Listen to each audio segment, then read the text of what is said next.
بسم اللہ الرحمن الرحیم۔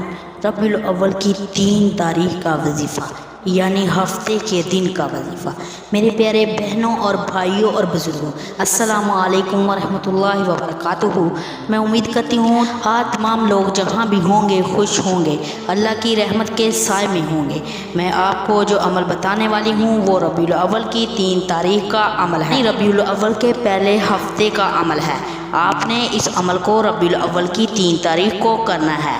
اگر آپ جو بھی دینی اور دنیاوی حاجت کے لیے دعا کریں گے، انشاءاللہ تعالی اللہ تعالیٰ تمہاری تمام حاجتوں کو پورا کریں گے۔ یہ بہت ہی مجرب عمل ہے۔ میں چاہتی ہوں کہ آپ اس عمل سے ضرور فائدہ اٹھائیں۔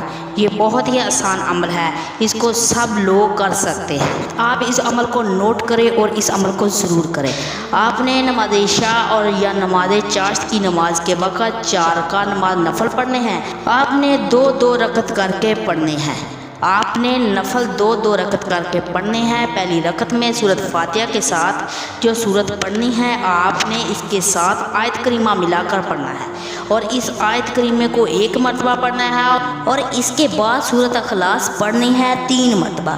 دوسری رکعت میں بھی وہی پڑھا جائے گا جو پہلی رکعت میں پڑھا ہے۔ تو آپ نے یوں 2 رکعتیں پڑھنی ہیں، 4 نفل اسی طرح ادا کرنے ہیں۔ پھر نہایت عاجزی کے ساتھ جو دعا مانگیں گے، دینی اور دنیاوی مقصد اور حاجتوں کے لیے جو بھی مانگیں گے، وہ اللہ تعالیٰ عطا کرے گا، وہ پورا ہو جائے گا انشاءاللہ تعالیٰ۔ یہ بہت ہی زبردست عمل ہے اور یہ آزمایا ہوا عمل ہے، یہ ہزاروں لوگوں کا کیا ہوا عمل ہے۔ میرے پیارے بہنوں اور بھائیوں، آپ بھی اس عمل کو کریں اور اس سے فائدہ اٹھائیں۔ جزاک اللہ خیرہ۔